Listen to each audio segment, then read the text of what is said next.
mo ya Pak yo enake gandum. Mengapa di Indonesia kok memakai beras? Ini hasil pemikiran ulama, ijtihad ulama. Pak, zakat fitrah itu hukumnya wajib loh Pak. Kalau kita plek melok Nabi, mestinya kita juga zakatnya menggunakan kurma ataupun gandum. Tapi cara ulama berpikir tidak itu. Mengapa harus pakai beras? Karena ternyata di dunia ini makanannya masing-masing begitu loh. Oh, ternyata di Arab Saudi sana atau di Madinah ketika itu makanan pokok mereka adalah gandum. Makanan pokok mereka adalah kurma. Sehingga ketika masuk ke Indonesia, karena di Indonesia mayoritas adalah beras, maka kita pun diperbolehkan beribadah zakat fitrah dengan menggunakan beras. Alasannya adalah karena sama-sama sebagai makanan pokok. Kalau makanan pokok kita adalah tiwul, ya berarti kita oleh Pak. Zakat dengan oyek itu boleh begitu loh. Karena memang makanan pokok kita adalah itu begitu. Makanya jangan sering-sering ngomong nih bid'ah lah berarti gitu. Ini bahaya. Karena bid'ah itu kalau kita nggak bisa menjelaskan dengan baik, akhirnya menuduh kawan kita sesat, menuduh kawan kita kafir, menuduh kawan kita tidak islami, yang akhirnya menuduh kawan kita tidak taat pada Nabi, menuduh kawan kita tidak berislam secara kafah. Bahaya itu begitu loh. Makanya sesekali jangan mudah-mudah mengatakan bid'ah begitu. Jadi itu Pak ya, keterangan tambahan yang dapat kita sampaikan pada malam hari ini. Semoga ada manfaatnya. Assalamualaikum warahmatullahi wabarakatuh.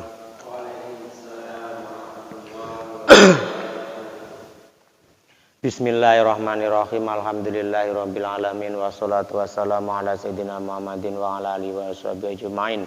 Ila hadratin Nabil Mustafa Muhammadin sallallahu alaihi wasallam wa ala alihi washabihi wa azwaji wa dzurriyyatihi wa ala man ala hadil qaryah wa jami ustadzina lahumul Fatihah. A'udzu billahi minasy syaithanir rajim. Bismillahirrahmanirrahim. Alhamdulillahi rabbil alamin. Ar-Rahmanir-Rahim. Maliki yaumiddin. Iyyaka na'budu wa iyyaka nasta'in. Ihdinas siratal mustaqim. Siratal ladzina an'amta 'alaihim ghairil maghdubi 'alaihim waladdallin. Bapak sekalian, para jamaah yang kami hormati, malam hari ini kita ngaji surat Al-Baqarah ayat 72. Bapak sekalian, para jamaah yang kami hormati, pada malam hari ini kita membaca surat Al-Baqarah ayat 72. Wa idh qataltum nafsan faddara'tum fiha wallahu muhrijum ma kuntum taktumun. Wa idh qataltum nafsan, dan ingatlah ketika kalian membunuh seseorang. Jadi ini masih ada kaitannya dengan Allah menyuruh menyembelih sapi tadi, Pak. Disuruh menyembelih sapi. Nah, ini kasusnya sebenarnya di sini begitu, asli nih. Mengapa Allah kok menyuruh dengan tegas dan berulang-ulang kali dan akhirnya mereka menyembelih sapi? Inilah kisah intinya sebenarnya di situ. Jadi begini.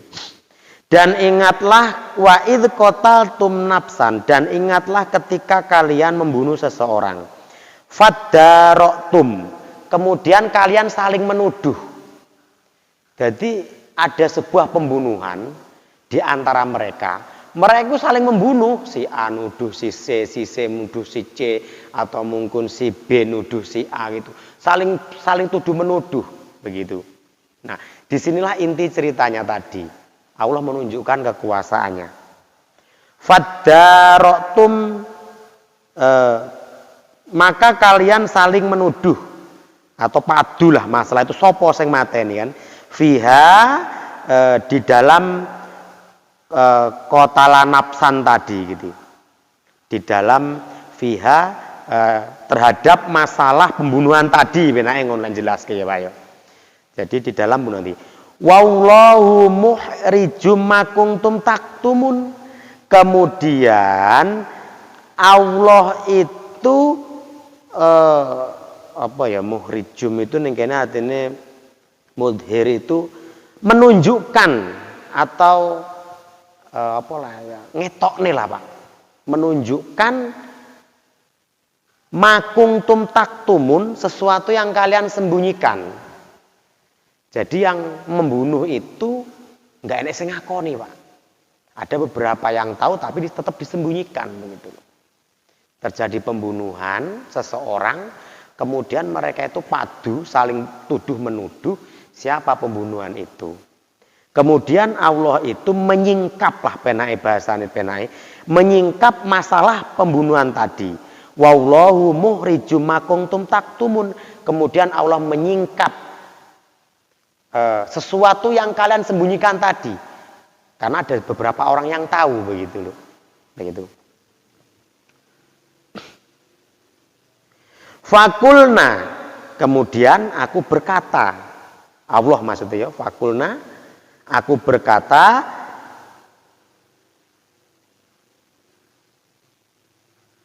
idribuhu, pukullah orang yang dibunuh tadi. Jadi wong sing dipateni mau malah kon nuthuk. Nah, kon nuthuk tapi nuthuknya enggak apa begitu Pak ya. Bibadiha, dengan sebagian anggota tubuhnya sapi yang disembelih tadi. Begitu. Jadi sing mati mau, wong sing dipateni mau karo Gusti Allah kon mukul, gawe ya mungkin belunge lah Pak ya. Tuk, kon mukul gitu loh. Kon mukul menggunakan sebagian anggota tubuh sapi sing dibelah begitu loh. Ya mungkin belunge Pak itu. Ya kan? Kemudian setelah itu bibadiha kadzalika yuhyillahul mauta. Seperti itulah Allah menghidupkan orang yang mati. Wa yurikum ayatihi, dan Allah menunjukkan kekuasaannya. Jadi setelah mayat yang dibunuh tadi itu ditutuk atau dipukul dengan sebagian anggota badan sapi, mungkin belunge ya Pak ya, itu dia hidup Pak malah orang itu. Jadi bangun gitu loh, tangi, urip meneh wong kuwi gitu loh. Jadi ini karena petunjuk Allah begitu loh. Karena petunjuk Allah kon nuthuk gawe belum sapi mau gitu loh. Kadzalika yuhyillahul mauta. Seperti itulah cara Allah menghidupkan orang yang mati. Wa yurikum ayatihi, dan Allah memberitahukan kepada kalian kekuasaan Allah. La'allakum ta'qilun, agar kalian mau berpikir begitu. Jadi kisah yang kemarin mereka itu Bani Israel disuruh memotong seekor sapi, sebenarnya itu perintah awal karena di antara golongan mereka terjadi sebuah saling tuduh menuduh terhadap pembunuhan seseorang. Karena yang dibunuh tadi ditutuk nggak belungnya sapi mau, akhirnya dia hidup lagi dan dia mengaku bahwa yang bunuh siapa ketahuan begitu loh. Jadi kabeh nek perantarane Pak. Meskipun Allah ya iso wae tiba-tiba menghidupkan, tapi kan tetap biasanya ada perantaranya. Contoh ketika orang-orang Bani Israel itu minta air, kemudian Nabi Musa diberi petunjuk untuk memukul batu. Ya iso wae Gusti Allah tiba-tiba kita jalan ibaratnya ngomong Allah di depan kita mau mantur banyu ya iso wae. Tapi tetap ada perantara. Makanya petunjuknya yang kemarin itu Nabi Musa mendapat petunjuk untuk memukulkan tongkatnya ke batu, termasuk di sini begitu loh. Termasuk ketika Allah ingin menunjukkan bisa menghidupkan orang mati. Dikai carane karo Gusti Allah begitu loh. Jadi semua itu ada sebab musababnya, ada perantaranya itu pasti. Orang kok ujuk-ujuk nggak bisa, pasti ada perantaranya begitu. Nah, disinilah daripada mengapa Allah menyuruh Bani Israel itu memotong sapi. Itu pun hampir tidak dijalankan. Padahal sebenarnya inti dari Allah menyuruh memotong sapi yang kemarin diperintahkan itu, Allah ingin menunjukkan hal yang lebih besar lagi. Yakni apa? Menunjukkan bahwa Allah mampu menghidupkan orang yang sudah mati. Dengan cara orang mati itu dipukul dengan sebagian anggota tubuh daripada sapi yang sudah disembelih. Mudeng ya Pak ya runtute Pak ya. Ini kisah dalam Al-Quran seperti itu. La'alakum ta'qilun, agar kalian mau berpikir begitu. Ya ben mikir begitu loh Mas Teki. Ora kok semena-mena menganggap apa lek ngarane ayat Allah mungkin nggak penting. Karena ketika itu di sini ada keterangan lagi, ada ayat lagi yang menjelaskan mereka memang suka merubah ayat-ayat Allah begitu. Nanti selanjutnya ada Pak. Summa qasat qulubukum mim ba'di dzalik. Setelah itu hati kalian itu menjadi keras, Pak. Nyapa kok keras? Karena kejahatan yang dilakukan oleh sebagian orang ketika itu tersingkap. Jadi sing kerasi wong sing merasa orang yang merasa dipermalukan kan begitu. Tapi karena daripada mereka padu terjadi perangan kan, mending karena Allah kan disingkap. Siapa pembunuh sebenarnya? Caranya seperti itu. Nah, orang-orang yang membunuh tadi akhirnya hatinya keras Pak mereka itu. Keras bahkan di sini summa qasat qulubukum mim ba'di dzalik. Kemudian setelah itu hati kalian menjadi keras. Au asad fahiya kal hijarati. Kerasnya itu seperti batu Pak, sampai seperti itu. Seperti batu kerasnya begitu. Au asaddu qaswah, atau lebih keras daripada batu. Jadi di sini hati mereka menjadi keras. Wahia kal hijarah, kerasnya mereka itu seperti batu. Au asaddu qaswah, atau lebih keras daripada batu. Wa inna minal hijarati lamma yatafajjaru minhul anhar. Padahal sesungguhnya dari batu itu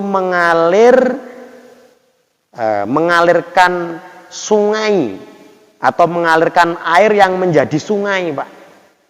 Jadi mungkin kita sering menemukan di hutan, kok aneh yo. Kok banyu metune kok jero watu. Inilah. Memang Allah membuat yang seperti itu. Lain jenengan tahu melaku-melakukan daerah kidul kono. Saya pernah melihat ada batu, Pak yo.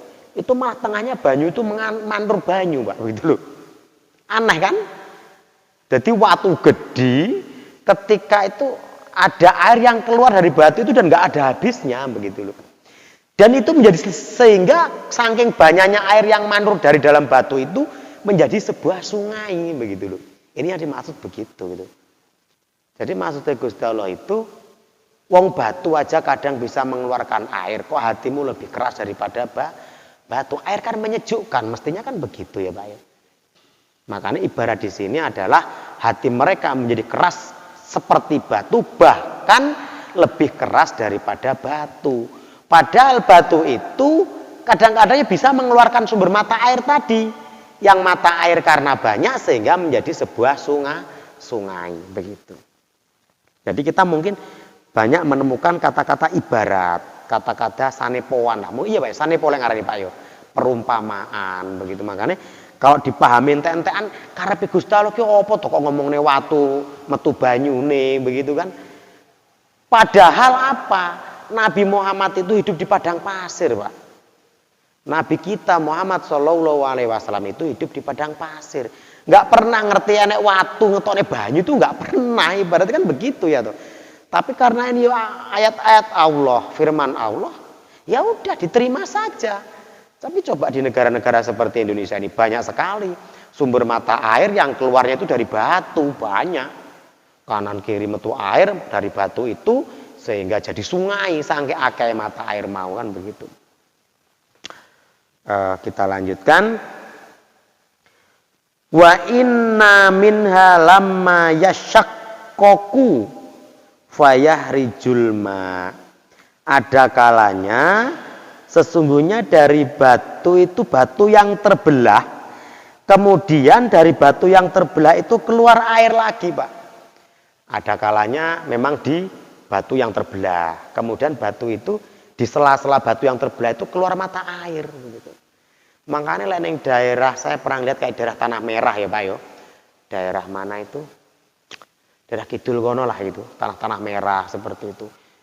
Kalau kita menemukan sungai, itu biasanya mereka itu keluar dari sela-sela batu. Kadang naik batu sing pecah, dia mengalir lewat situ begitu. Lah ayat-ayat begini loh, Nabi kita nggak pernah tahu bentuk gitu loh.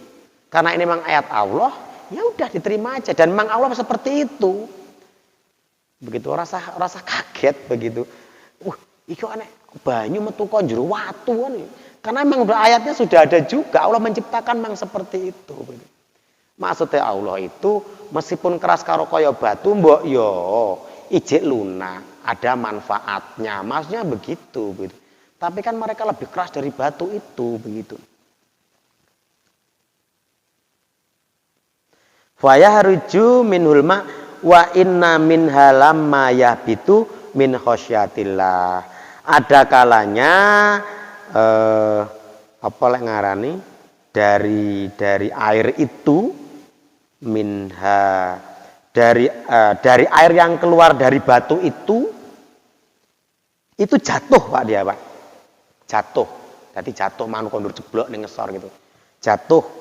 Mengapa min khosyatillah? Karena takut kepada Allah Subhanahu wa taala. Jadi makhluk Gusti Allah itu yang takut kepada Allah tidak hanya manusia, tidak hanya jin. Seluruh makhluk Gusti Allah, termasuk watu, banyu, sak pinunggalane, itu pun adalah makhluknya Allah Subhanahu wa taala. Mereka itu juga punya rasa takut terhadap Allah. Ya takut dengan siksanya tentunya kan begitu. Dan senantiasa mengharapkan rahmat Allah begitu. Jadi ada kalanya memang air itu dia itu keluar dari batu kemudian jatuh begitu. Wa inna minha dan sesungguhnya dari batu itu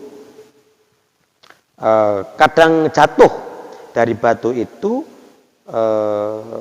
piye lek terjemah piye. Yes, pokoknya airnya jatuh lah Pak, jatuh ke bawah karena dia itu takut kepada Allah Subhanahu wa ta'ala, min khosyatillah mau begitu. Jadi yang tunduk, yang selalu bertasbih, yang selalu sujud kepada Allah itu tidak hanya manusia, tumbuh-tumbuhan, semuanya itu bertasbih, bersujud, takut kepada Allah begitu. Maka jangan heran kalau suatu ketika jenengan menemukan sebuah hal yang mungkin di luar nalar lah begitu ya Pak ya. Itu menurut pandangan jenengan hal-hal itu menunjukkan bahwa barang itu takut kepada Allah begitu. Takut kepada Allah, jangan heran gitu. Saya lupa itu pernah ada kisah itu seperti itu gitu. Jadi jangan heran karena memang seluruh makhluknya Allah itu dia merasa takut kepada Allah dan dia merasa harus berbakti atau merasa harus takwa kepada Allah Subhanahu wa taala. Makanya dalam Islam itu kita tidak boleh merusak apapun kecuali dengan tujuan apapun. Contoh, pohon-pohonan ditebangi nggak dimanfaatkan, itu nggak boleh Pak. Harus dimanfaatkan. Nggak boleh kita mau menebangi hutan sampai naik dhewe nggak dimanfaatkan, nggak boleh begitu. Atau mateni binatang yang itu nggak dimanfaatkan, kecuali tentu binatang yang merusak manusia boleh Pak itu. Itu pun nggak boleh disiksa loh Pak. Nggak boleh disiksa itu. Karena apapun bentuknya mereka juga makhluk Gusti Allah. Dungone ya iso mandi gitu loh. Jangan sampai kita nggak seneng karo misalnya tikus, kemudian kita menyiksa tikus sampai naik dhewe aja. Jangan sampai gitu. Jangan sampai. Apalagi binatang-binatang yang dianggap suci, kayak sapi, wedhus. Nggak boleh Pak disiksa itu Pak.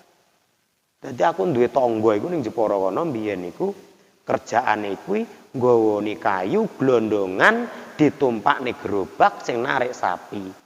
Sapi ini wis kesel pangga digepuki wae sampai gempor, Pak. Tapi terus kualat deh, Pak. Kualate apa? Ndelalai kayu ning glundung nyebloki sikile pepes. Sikile sing sapi mau begitu loh. Jadi sapi ra gelem mlaku lek nyiksa tenanan, Pak. Jangan sampai. Makanya dalam Islam kalau kita bunuh binatang ya dengan cara yang baik, dengan senjata tajam. Kalau kita tidak suka dengan binatang itu juga jangan disiksa sampai naik dewe, nggak boleh. Begitu. Itu tambahan keterangannya begitu, Pak ya.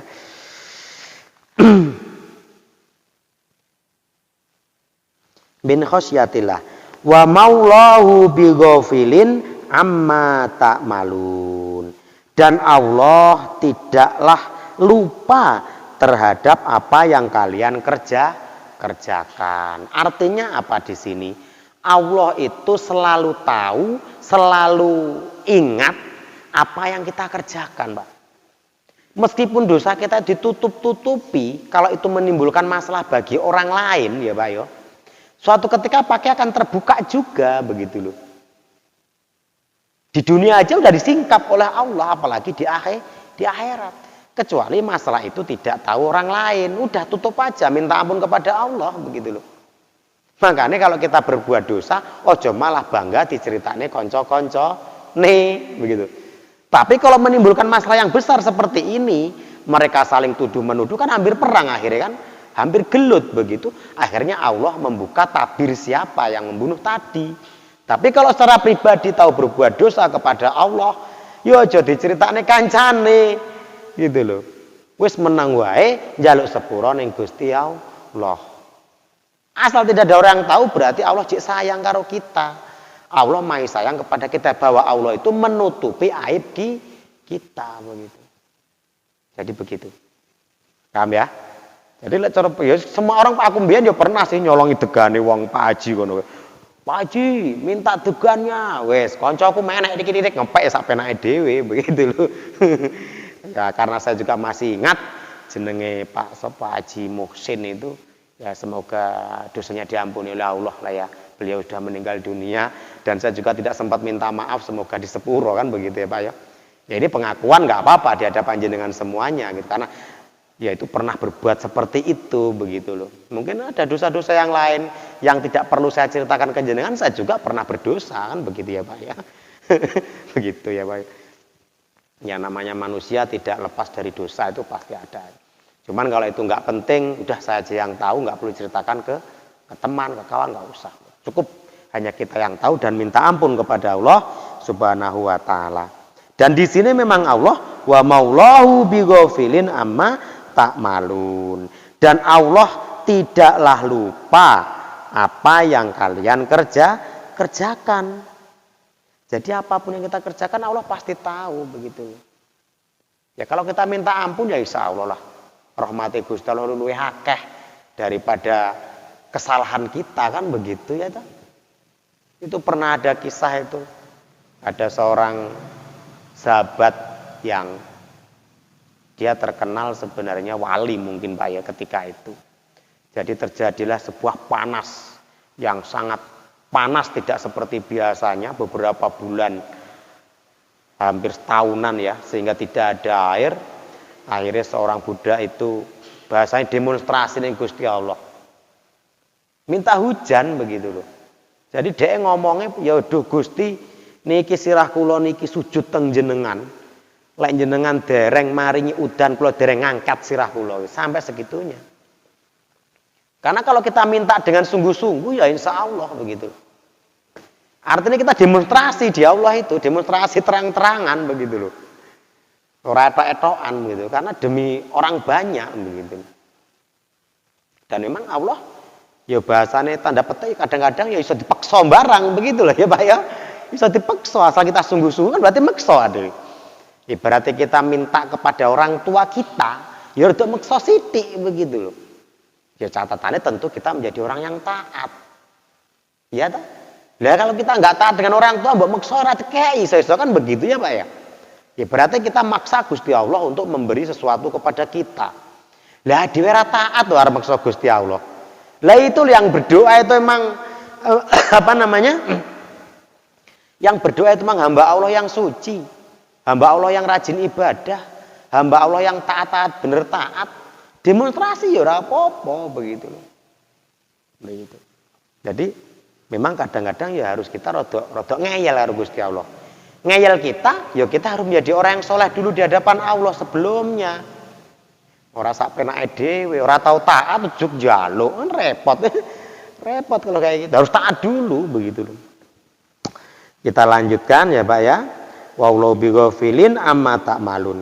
Afatat mauna ayyuminu lakum minhum. Oh, kebablasan. Ini kan ada dalam kurung, tidak dalam kurung ya Pak yo. Kadang-kadang kebablasan kayak aku mau kebablasan. Afatat mauna ayyuminu lakum ya wes. Berhenti di situ Pak. Nanti itu penjelasan lainnya. Afatat mauna ayyuminu lakum. Hai orang mukmin, apakah kalian berharap orang-orang Yahudi itu mau beriman kepada kalian? Nah, apakah kalian berharap orang-orang Yahudi itu mau beriman kepada kalian? Artinya beriman kepada Nabi Muhammad begitu loh. Beriman podo sing kaya wong Islam beriman. Apa kalian berharap begitu loh? Waqad kana fariqum minhum yasma'una kalamaullah. Dan sebagian dari mereka itu ada yang sudah mendengar kalam Allah. Yasma'una kalamaullah. Dan sebagian dari mereka itu telah benar-benar mendengar daripada kalam Allah atau firman Allah di dalam kitab Taurat. Namun summa yuharrifuna mim ba'di ma aqaluhu. Kemudian mereka itu merubah, yuharrifunahu mim ba'di ma aqalu. Mereka itu merubah firman itu setelah mereka paham, setelah mereka memahami firman itu begitu. Jadi apakah kamu itu akan berharap orang-orang itu beriman kepada kamu Muhammad? Karena yang ngomong ya Pak ya. Padahal sebagian dari mereka itu sudah mendengar kalam Allah, namun mereka itu merubah kalam Allah. Kan yo pilih ngarani yo, kan kurang ajar jenenge orang-orang itu. Artinya apa di sini? Allah itu menunjukkan wislah Muhammad atau orang-orang Muslim dikatakan nggak usah berharap mereka itu mau beriman. Mereka itu loh suka merubah ayat Allah. Yuharrifuna ning kene kan summa yuharrifuna mim ba'di ma aqalu. Kemudian mereka itu merubah ayat-ayat Allah setelah mereka memahami, setelah mereka paham, setelah mereka mengetahui. Wis lah gak usah berharap mereka itu mau beriman. Katakan begitu aja penak ngomong. Tapi rada dawa ceritane. Rada dulet-dulet nek Gusti Allah bahasane. Ya mungkin mung gue dhewe tapi mung gue ketika zaman Nabi ya enggak ngono. Karena yang kita bacakan bahasa mereka bukan bahasa kita kan begitu ya Pak. Jadi intinya ngomong wis lah gak usah berharap mereka itu untuk beriman. Mereka itu loh sudah mendengar kalam Allah, tapi mereka malah merubahnya. Setelah mereka tuh paham, wis paham malah diubah ayat-ayat itu begitu. Jadi wislah jangan berharap begitu loh. Mimba dimangakolu. Wahum ya'lamun, dan mereka tahu hal itu begitu loh. Mereka tahu kalau itu sebuah kebenaran itu tahu, tapi tetap diubah oleh mereka. Kira-kira ceritanya itu runtutnya mudeng nggak Pak? Kira-kira mudeng ya Pak ya. Jadi pada ayat 72 ya, 72 sampai 74 ya Pak ya. Nah ini 75 ya Pak ya. Ayat ini kan gak ayatnya sih masalah ya Pak ya.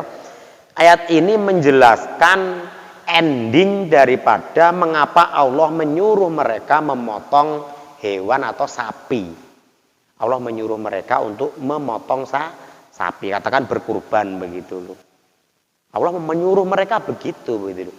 Yang sebenarnya awal suruh ini adalah untuk menunjukkan terhadap kejadian siapa sih sebenarnya pembunuhan yang telah terjadi di antara mereka. Karena mereka saling tuduh menuduh begitu. Intinya itu. Jadi mereka memang orang-orang ini ya jenis mestinya yang sudah memahami ayat-ayat Allah. Yasma'una kalam Allah, orang-orang yang sudah mendengar kalam Allah ini biasanya ya para ya mungkin kiai inilah ya Pak ya ketika itu karena udah tidak zaman Nabi Musa lagi. Ya mungkin kiai ini ya Pak seperti itu ya. Mungkin di antara mereka terjadi pembunuhan tadi yang merubah malah mereka-mereka itu sehingga Allah karena terjadi saling menuduh tadi Allah menyingkap pembunuhan itu. Allah menunjukkan siapa sih sebenarnya yang membunuh dengan cara memukulkan sebagian anggota tubuh sapi yang disembelih tadi kepada orang yang dibunuh. Sehingga orang yang dibunuh tadi menjadi hidup lagi dan dia mengaku siapa sebenarnya pembunuhnya. Bapak sekalian yang kami hormati, terakhir di sini Allah menyebutkan setelah disingkap pembunuhan itu hati mereka itu menjadi lebih keras lagi seperti batu, bahkan lebih keras daripada batu begitu. Ini perumpamaan kan begitu karena kerasnya hati itu ketika diumpamakan ya mungkin dengan batu atau dengan besi uang kepala batu. Kadang kita kan mikir gitu Pak ya, diomongi angel mbok kalau debat ibaratnya mau diomongi ya angel gitu loh. Ibaratnya begitu wis gak pikir gitu padahal ya salah kan begitu. Makanya sekeras apapun hati kita, sekeras apapun pikiran kita, cobalah membuka wacana dari orang lain. Ingat itu, semakin kita banyak membaca, semakin kita banyak tahu hal, maka disitulah kita harusnya lebih bijaksana. Begitu. Jadi orang kok pokoknya ngene repot kadang ngono Pak. Kadang-kadang memang begini cara berpikir kita, Pak. Al-Quran menyuruh sebuah kebaikan, tapi secara teks Allah tidak menyuruh hal itu. Sehingga para ulama itu menyimpulkan bahwa kebaikan itu boleh dilakukan meskipun tidak tertulis dalam teks. Ulama loh ya, bukan saya loh ya, ulama. Begitu. Ulama begitu, bukan saya begitu. Jadi memang dalam teksnya tidak ada. Tetapi karena barang itu ibaratnya mengandung sebuah manfaat sehingga ulama membolehkan begitu loh. Banyak cara berpikir ulama yang akhirnya menggunakan konsep misalnya koyo istihsan, koyo konsep kias. Ada yang mengambil masalah alasan hukum. Ya contoh aja satu hal. Ibadah haji itu kan sesuatu yang wajib. Yang artinya apa? Sesuatu yang bisa mendukung ke arah ibadah haji itu hukumnya juga wajib. Kan begitu ya Pak ya. Contoh sampean sholat. Ada amalan yang harus diantarkan untuk mencapai kesempurnaan sholat. Contohnya wudhu. Maka wudhu pun hukumnya wajib. Itu satu. Yang kedua, sesuatu contohnya haji tadi, kita kembali ke haji. Kalau Nabi berkata kendaraan terbaik untuk ibadah haji adalah onta. Onta, Pak. Kalau kita berpikir bahwa sesuatu yang tidak dilakukan Nabi itu merupakan sebuah bid'ah, maka sekarang naik mobil, naik pesawat itu hukumnya bid'ah. Tapi kan ulama kita tidak berpikir begitu, Pak. Cara berpikirnya adalah onta merupakan kendaraan paling kuat ketika itu, zaman Nabi. Sekarang kendaraan terkuat apa sekarang? Bisa kapal laut, bisa mobil ya Pak ya, bisa kemudian pesawat terbang. Yang artinya apa? Naik kendaraan dari Indonesia ke Arab Saudi dengan menggunakan alat transportasi ini juga hukumnya sebuah keharusan. Artinya boleh karena kendaraan terkuat saat ini adalah benda-benda itu begitu loh. Jadi kalau kita berpikir opo enenge yo kita kembali ke zaman Nabi. Memang kita sanggup ibadah haji dari Indonesia ke Mekah naik onta kan tidak mungkin begitu. begitu loh.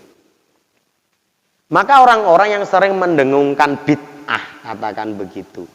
Bid'ah itu Pak, penjelasannya sesuatu perkara yang tidak dilakukan oleh Nabi. Itu namanya bid'ah Pak. Bid'ah. Namanya bid'ah. Makanya kalau Syafi'i itu membagi bid'ah itu menjadi dua. Ada bid'ah yang hasanah, yang artinya baik. Ada bid'ah yang dolalah. Bid'ah yang baik apa? Yang ngono ki mau termasuk diantarane. Cara berpikirnya ulama menggunakan pola pikir yang seperti itu tadi. Dulu onta kendaraan terkuat. Alasannya adalah kendaraan terkuat sebagai alasan hukumnya. Lha saiki gawe onta kapan teko Arab Saudi? Contoh yang lain masalah zakat fitrah. Nabi itu enake kurma, ya Pak yo. Enake gandum. Mengapa di Indonesia kok memakai beras? Ini hasil pemikiran ulama, ijtihad ulama. Pak, zakat fitrah itu hukumnya wajib loh Pak. Kalau kita plek melok Nabi, mestinya kita juga zakatnya menggunakan kurma ataupun gandum. Tapi cara ulama berpikir tidak itu. Mengapa harus pakai beras? Karena ternyata di dunia ini makanannya masing-masing begitu loh. Oh, ternyata di Arab Saudi sana atau di Madinah ketika itu makanan pokok mereka adalah gandum. Makanan pokok mereka adalah kurma. Sehingga ketika masuk ke Indonesia, karena di Indonesia mayoritas adalah beras, maka kita pun diperbolehkan beribadah zakat fitrah dengan menggunakan beras. Alasannya adalah karena sama-sama sebagai makanan pokok. Kalau makanan pokok kita adalah tiwul, ya berarti kita oleh Pak. Zakat dengan oyek itu boleh begitu loh. Karena memang makanan pokok kita adalah itu. Begitu. Makanya jangan sering-sering ngomong nih bid'ah lah berarti gitu. Ini bahaya. Karena bid'ah itu kalau kita nggak bisa menjelaskan dengan baik, akhirnya menuduh kawan kita sesat, menuduh kawan kita kafir, menuduh kawan kita tidak islami, yang akhirnya menuduh kawan kita tidak taat pada Nabi, menuduh kawan kita tidak berislam secara kafah. Bahaya itu begitu loh. Makanya sesekali jangan mudah-mudah mengatakan bid'ah begitu. Jadi itu Pak ya, keterangan tambahan yang dapat kita sampaikan pada malam hari ini. Semoga ada manfaatnya. Wallahu muwaffiq ila aqwamit thoriq. Ihdinas siratal mustaqim. Wassalamualaikum warahmatullahi wabarakatuh.